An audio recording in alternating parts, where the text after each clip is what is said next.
Bonsoir, ça y est, l'altizone est parti ou pas? On va regarder ça ensemble, on va analyser un petit peu ce qui se passe au niveau de cet été, au niveau de Bitcoin, au niveau d'Ethereum, beaucoup aussi au niveau d'XRP parce que tout le monde en parle et justement, je vais vous montrer ça directement.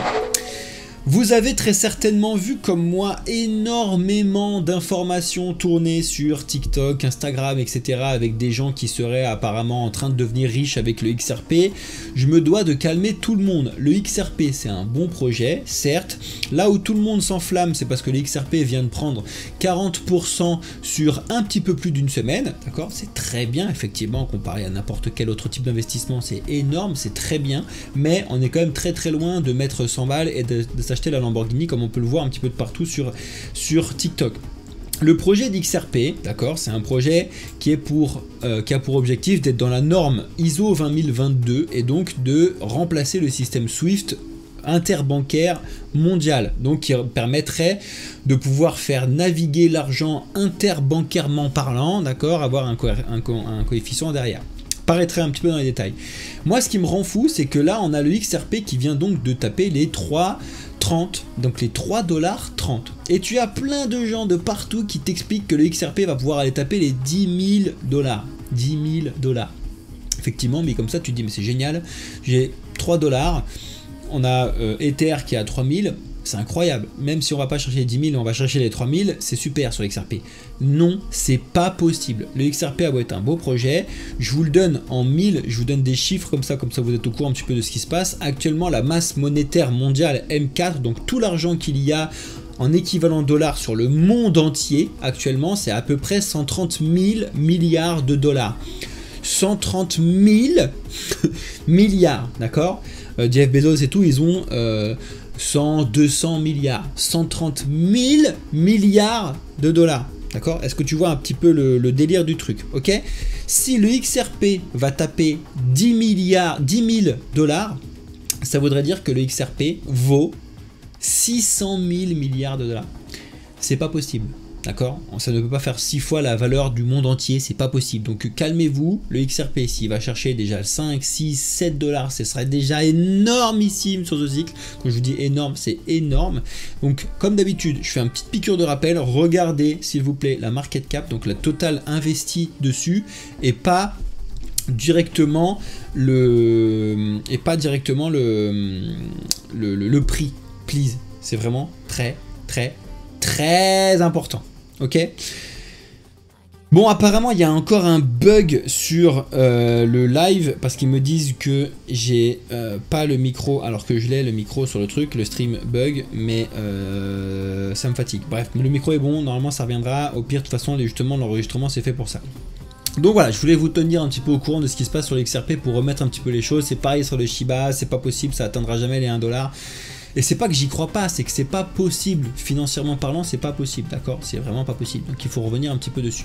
Comme d'habitude, je vous dis un petit peu ce qui se passe actuellement, on est aux alentours des 118 000$ sur Bitcoin, c'est important parce que justement, en euros, on est à peine à 102 000 €, donc on n'est même pas encore sur le plus haut, donc c'est vraiment très important, mais là, ce que je veux vous montrer, c'est ça, c'est la vraie grosse chute de la dominance de Bitcoin qui est tombée très fortement, et ça, c'est justement parce qu'en fait, on a eu Ether qui est très fortement remonté. Donc on va reparler un petit peu de tout ça juste à l'après en fin de vidéo parce que là je vais vous parler un petit peu des news et notamment de cette news là. Oui, on va parler 2 secondes du livret A parce que je vois beaucoup d'informations un petit peu de partout et les banquiers n'en parlent plus parce que justement le livret A va avoir donc son taux qui va encore une fois baisser et c'est normal parce qu'on a l'inflation, blablabla, d'accord.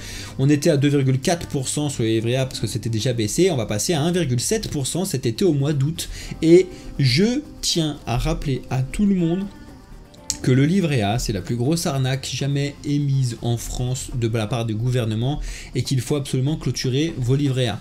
Quand je vous le dis que vous ne les avez pas clôturés, c'est parce que je connais les chiffres qui sont donnés ici. On a dépassé les 600 milliards d'euros d'investis sur le livret A plus les LDD. 600 milliards, d'accord? Et on nous demande 40 milliards l'année prochaine. Bref. Pour donner une information, ça fait que d'augmenter. Quand j'avais regardé la moyenne sur le livret A, elle était à 6000, là c'est 8000. C'est-à-dire qu'en moyenne, vous là, je dis vous parce que moi ça fait longtemps que j'ai fermé mon livret A, vous avez 8000 € sur votre livret A, c'est une catastrophe. Franchement, sortez-les, placez-les autre part. Je vous dis pas de les placer en crypto parce que vous faites ce que vous voulez, c'est plus risqué, il faut savoir ce qui se passe, il faut avoir de l'éducation, etc. Mais placez-le autre part que le livret A, il n'y a rien de plus dangereux, etc. C'est catastrophique. Heureusement, on a un petit peu eu de sorties au mois d'avril 2025, j'espère qu'il y a eu d'autres sorties, mais le livret A, c'est la plus grosse arnaque. J'aimerais bien vous informer un petit peu, passer un peu plus de temps là-dessus. S'il vous plaît, fermez-moi ces livrets A. Et quand je vous dis que vous l'avez ouvert, c'est parce qu'en fait, actuellement, il y a... il est où le chiffre? 54 millions de livrets A ouverts, 55 millions de livrets A ouverts, c'est à peu près donc toute la population en France, donc fermez-moi ça, ce sera bien mieux pour vous, pour tout le monde. Au niveau des news, on a CZ qui a accusé Coinbase d'avoir saboté le projet crypto de Trump. Alors on parle pas de son projet éclaté, le Trump, mais on parle donc du World Liberty Financial, qui est un projet qui est quand même à peu près à sérieux, avec donc l'USD 1, l'USD 1 qu'il a sorti, etc. Et que apparemment, en tout cas il a expliqué que Coinbase aurait du coup été un peu trop proche du président et aurait un peu magouillé 2-3 trucs. Ça ne m'étonne pas, et vous, moi, ça ne m'étonne absolument pas, des magouilles là-dessus. Pourquoi je vous montre ça? Parce qu'en fait, il faut quand même faire attention aux tout nouveaux stablecoins qui se lancent très fortement comme ça par rapport à donc au collatéral qu'ils mettent derrière. Très très important. Vraiment, faites très attention à vous quand vous faites ce type d'investissement là. Il y en a beaucoup qui le font, surtout les riches, parce qu'en fait, il y a quand même du 8% stable sur des stablecoins. Jamais vu, et à la rigueur quand on a 2-3 000 euros placés, c'est que dalle 8%, mais quand tu as quelques millions, 8% ça te fait vivre à l'année très très bien. Bref. Ensuite, on a ce genre de dingueries qui sortent aux États-Unis encore, hein. On les arrêtera jamais, je pense, mais il n'y a aucune utilité légitime aux cryptos. Donc ça, c'est un démocrate, c'est Stephen Lynch qui a fait un appel à une monnaie numérique de banque centrale aux États-Unis. Alors que, on le sait, ils l'ont abandonné. Nous, par contre, ça commence en octobre avec Christine Lagarde. On verra bien ce que ça va se passer, mais il faut arrêter de dire qu'il n'y a aucune utilité légitime aux cryptos, parce que c'est pas vrai du tout. La légitimité elle a été prouvée 1 milliard de fois, et l'utilité aussi. Donc, on est encore pas assez sur l'utilité, donc notamment de l'écosystème Ether, du smart contract, etc. qu'on a fait un petit peu en 2021, pardon.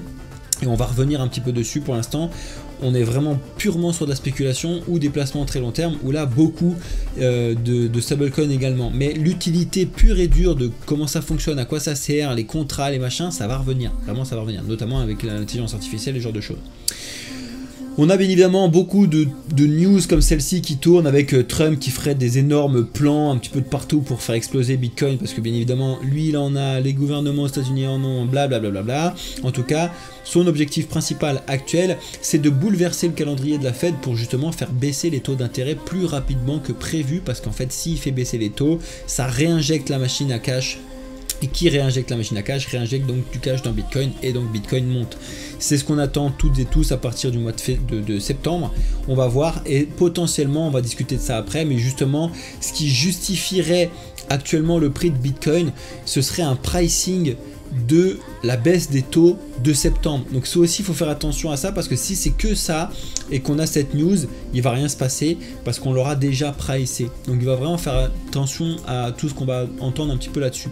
Ça, Alex vous en a parlé, vous a fait un petit short là-dessus, donc je vais pas rester trop longtemps, mais ça revient. On a 77 députés qui présentent encore une fois un projet de loi sur le minage donc de Bitcoin en France. Je le rappelle qu'on a eu un refus de ça il y a quelques semaines ou mois maintenant. Et que depuis on a quand même l'INBI qui est arrivé, donc l'institut de Bitcoin, notamment développé avec avec Alexandre Stachenko, très bien, pour expliquer un peu à la politique comment fonctionne l'écosystème crypto, le minage et Bitcoin surtout, hein. Donc ça devrait prendre un peu de place dans les années à venir, mais pour l'instant c'est très compliqué, et tous les projets qui ont été mis en place pour pouvoir mettre du minage en France au stade d'EDF, hein, des gros trucs, hein, pas des petits porteurs, pour l'instant ça a été refusé de partout. Le cadre réglementaire de MiCA a favorisé certains exchanges qui étaient plus riches, bien évidemment, en fait, mais c'est naturel, c'est-à-dire qu'en fait le cadre réglementaire européen MiCA, pour pouvoir rentrer dedans, il fallait payer d'une part très cher en argent et en temps et en avocat. Donc oui, forcément, naturellement, seulement les exchanges qui étaient riches, qui avaient la possibilité de payer, le font et l'ont fait. D'accord ? Je parle bien évidemment de Coinbase, de Binance, de Kraken, de ce gros type là qui ont réussi à mettre beaucoup d'argent dessus. Heureusement, certains petits qui se lancent et qui ne sont pas réellement des exchanges ont réussi à le passer avant les autres. Je parle de Dblock 2 secondes parce qu'on est accompagnateur de Dblock depuis très longtemps, depuis le début d'ailleurs quand ils sont arrivés, quand j'ai discuté avec Claire Balva, et je pense que c'est important pour vous de vous rapprocher de vraies bonnes solutions qui existent en France, parce que vous serez au moins à l'abri réglementairement parlant là-dessus. Si vous pouvez flasher le QR code que vous avez sous les yeux, ça vous amènera sur votre application, l'App Store ou le Google Play Store pour télécharger l'application de Dblock. Vous inscrivez, vous avez 3 mois de premium gratuit si vous voulez pas, si vous voulez, on s'en fout. Bref, en tout cas, je vous le dis. Bien évidemment, comme c'est cher, seuls ceux qui ont beaucoup d'argent peuvent le faire et la réglementation MiCA, elle est vraiment très chère. On parle quand même d'un ticket à 350 000 balles pour pouvoir se mettre dessus quand on est un exchange. Donc ça quand même, c'est pas anodin quand on se lance dans cette partie-là. Ensuite, ça y est, ça arrive petit à petit, même si ce type de news, je le vois un peu en Angleterre, mais il faut savoir que l'Angleterre, elle est très très loin de l'écosystème crypto. Surtout la partie donc des rois et machin truc et tout là-bas, comment c'est géré différemment de nous. Et ça arrive petit à petit, enfin, un peu de trading Bitcoin d'Ether au niveau donc du spot pour les clients institutionnels, d'accord. Encore une fois, on revient à ce qui a été déjà adopté aux États-Unis, donc les ETF, etc. Et ça arrive un petit peu en Angleterre. Du moins pour l'instant, c'est annoncé, même si j'ai vu marche arrière souvent été prise au niveau de l'Angleterre pour ça. Ça c'est ouf, je suis pas encore allé regarder, je sais pas si vous êtes allé tester, mais on a Fort.mem donc qui a été lancé de la part de Binance. C'est leur propre vision du Pump.fun et donc c'est un launchpad à Memcoin. C'est la même chose que Pump.fun ou que ce qui se passe un petit peu sur les autres trucs de Solana. Tu vas, tu payes $1, $2 et tu peux créer ton Memcoin et point. Voilà. Si tu penses que tu vas devenir riche là-dessus, ça serait très étonnant, du moins pas sans avoir piqué l'argent des autres, parce que pour le coup, un Memcoin, ça ne sert à rien si ce n'est ça. Donc moi, je suis un peu loin de ce genre de ce truc-là, parce que purement spéculatif, bon, en vrai c'est bien, on s'amuse 2 minutes, très bien, pourquoi pas, en vrai, mais en termes éthiques et de développement et des valeurs de Satoshi Nakamoto, de ce qu'on veut faire avec l'écosystème crypto, les Memcoins sont quand même assez loin. Donc bref. La Suisse, nouvel Eldorado des entrepreneurs français, il y en a certains qui ont déménagé, nous on a voulu le faire au début, pour l'instant c'est pas remis sur le tapis, on verra, on reste en France pour l'instant, on verra ça avec Alex au fur et à mesure des développements, mais on a beaucoup de Français qui arrivent dans le canton de Neuchâtel justement parce que c'est une vraie terre d'accueil pour les entrepreneurs et surtout aussi pour la partie des entrepreneurs crypto. C'est quand même 1000 entrepreneurs français qui sont arrivés sur les 10 dernières années. Alors ça fait beaucoup les 10 dernières années entre guillemets, mais c'est quand même pas anodin du tout. On a des vidéos un petit peu, est-ce que c'est un paradis fiscal? En vrai non, c'est juste que de toute façon on peut pas faire pire que la France sur la fiscalité dans les sociétés et encore pire sur la partie crypto. Ça y est, on avait Bitcoin donc avec toute cette remontée passée quasiment au-dessus des 123 000 $, on a dépassé donc Amazon, c'est devenu le 5e actif mondial par capitalisation. Effectivement, on avait déjà passé donc Google et Alphabet plus l'argent, donc le silver, et on est devenu maintenant au-dessus d'Amazon. Il reste encore Apple, Microsoft, Nvidia et bien évidemment l'or qui est largement devant parce que quand même entre le deuxième Nvidia qui est arrivé et qui a pété un cap de 4 000 milliards et le premier c'est 23 000 milliards l'or, on est quand même loin avec le Bitcoin à 2000 milliards. Si Bitcoin va chercher les 3, 4, 5 000 milliards, ça serait vraiment super pour cette année. Un petit 200 000, 250 000 serait déjà énorme, donc on verra bien. Le Bhoutan a transféré 62 millions de $ en Bitcoin vers Binance, donc en général ça veut dire qu'ils veulent vendre, donc c'est pour ça qu'on a ce type d'annonce là qu'il faut suivre. Alors c'est pas énorme, mais pour un petit pays comme ça c'est vraiment important. Ça signifie que les investissements type de trésorerie, même pour le trésor public et tout, c'est quelque chose qui devient une mode et qui fait de plus en plus de bruit, dont il faut pas oublier en vrai. Ensuite, la Chine a revu sa position sur les stablecoins, ça s'est remis en lumière un petit peu là-dessus. Voilà, les stablecoins, il faut être fou pour ne pas en entendre parler actuellement. Tout le monde fait son stablecoin dans tous les coins, ou du moins tout le monde annonce faire son stablecoin. On va voir un peu comment ça se passe, mais pour l'instant c'est très compliqué. Je vois que j'ai pas mal de bugs sur le stream, donc ça va pas durer 70 ans là-dessus, c'est pas très grave. Au pire, c'est pour ça qu'il y a l'enregistrement de la vidéo justement. Volkswagen a parié donc sur la dépine de Solana, donc il y a quand même beaucoup de projets qui se sont rapprochés de la blockchain Solana, on verra à l'avenir ce que ça donne. Vrai gros concurrent donc à Ether bien évidemment, mais on aurait potentiellement des voitures autonomes dopées avec la crypto-monnaie, notamment avec des projets développés sous dépine, donc sur Decentralized Physical Infrastructure, avec donc des projets dans l'écosystème Solana. On en est encore assez loin en termes d'utilisation dans le monde, mais de construire dessus, c'est un vrai début et dans les prochaines années, ça va faire beaucoup de bruit. Bien évidemment, on a une grosse victoire pour la finance décentralisée aux États-Unis parce que du coup, ils ont supprimé enfin une grosse règle fiscale qui était compliquée aux États-Unis là-dessus. Donc, il faut mettre un petit peu au clair certaines choses, même si des fois c'est pas bon. Au moins, on sait ce qui est clair de ce qui ne l'est pas. Et enfin, on a Trump qui a éteint donc la fronde républicaine contre les projets de loi crypto. Justement, encore une fois, un très gros coup pour le gouvernement quand ils avaient fracassé l'écosystème crypto. On est vraiment remonté sur quelque chose de très crypto-friendly au niveau des États-Unis, mais bon, ça on le savait. Donc, au niveau du marché, aujourd'hui, que se passe-t-il? On a un Bitcoin qui stagne, alors qu'on a l'écosystème qui monte. Ça faisait très longtemps qu'on n'avait pas eu ce type de mouvement qui fait parler à tout le monde, donc d'alt season, de mouvement haussier, de pétage de cap, de retour un petit peu sur tout ça. Et ça fait plaisir. Bien évidemment, en tête, vous l'avez vu, on en a reparlé tout à l'heure, on a XRP avec quasiment 10%, mais c'est surtout Ether qui est très surveillé actuellement, parce que, bon, Solana est un peu en retard, mais en vrai, quand on regarde Ethereum, qui est donc repassé au-dessus des 3300, ça fait plaisir. La dernière fois qu'on y était, c'était au moment où on a eu ce fameux décrochage donc de février 2025, où on n'était plus remonté dessus.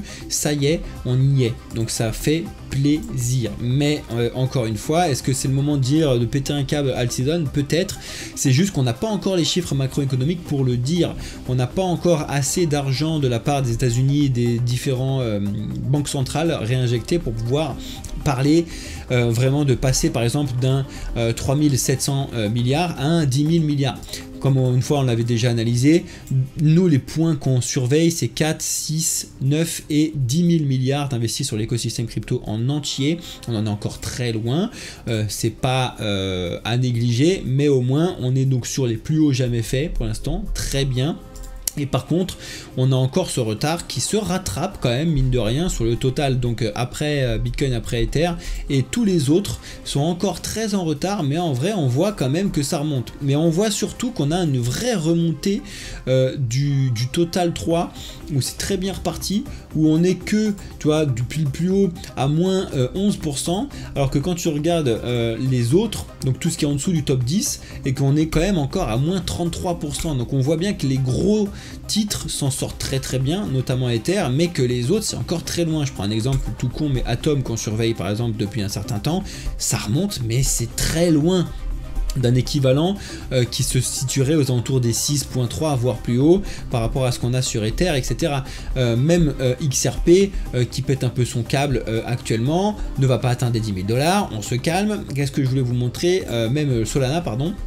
Voilà, Solana remonte, mais on est encore par rapport à son plus haut où on avait pété un peu le câble, on est toujours à moins 40%. Donc pour pouvoir revenir un petit peu sur quelque chose, il faudrait qu'on ait un Solana qui tape au-dessus du 206 balles. Ça va venir, je pense, mais bon, pour l'instant, voilà.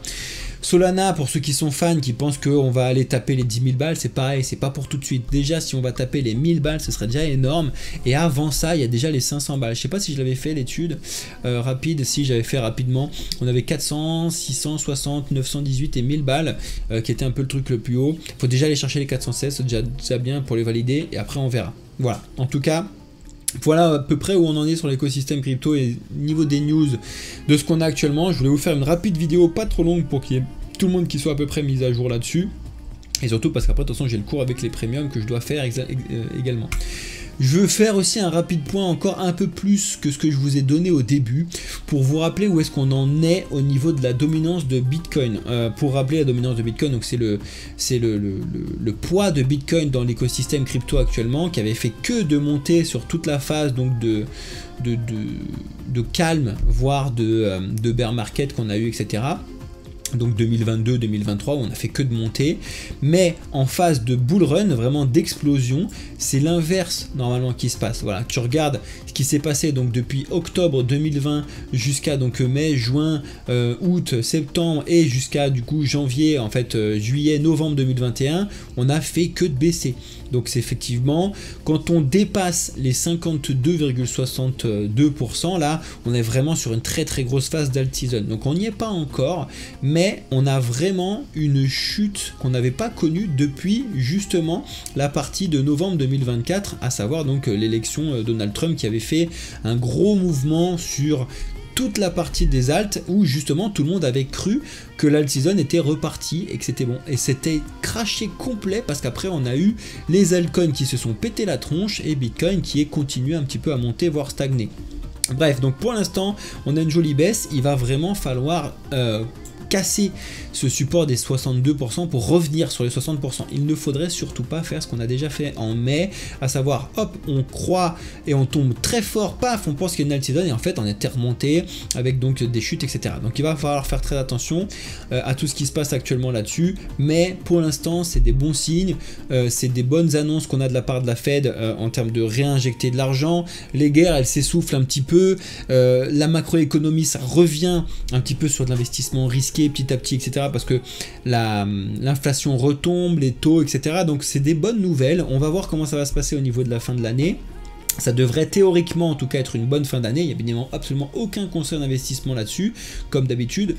Par contre c'est très intéressant de se former, de s'éduquer, de regarder un petit peu ce qui se passe, et c'est justement la phrase de fin. N'oubliez pas que le plus important c'est l'éducation, donc apprenez aujourd'hui, investissez seulement demain. Voilà, je vous laisse là les amis, je vous souhaite une bonne soirée, journée, nuit, ça dépend quand est-ce que vous regardez cette vidéo. On se retrouve la semaine prochaine donc pour d'autres vidéos, d'autres news. En attendant, n'hésitez pas à nous rejoindre sur nos différents canaux avec mon associé sur TikTok, Instagram, Twitch, YouTube, nos comptes LinkedIn, notre Discord, etc. pour pouvoir recouper un petit peu tout ce qui se passe. Ciao, bonne soirée à toutes et à tous.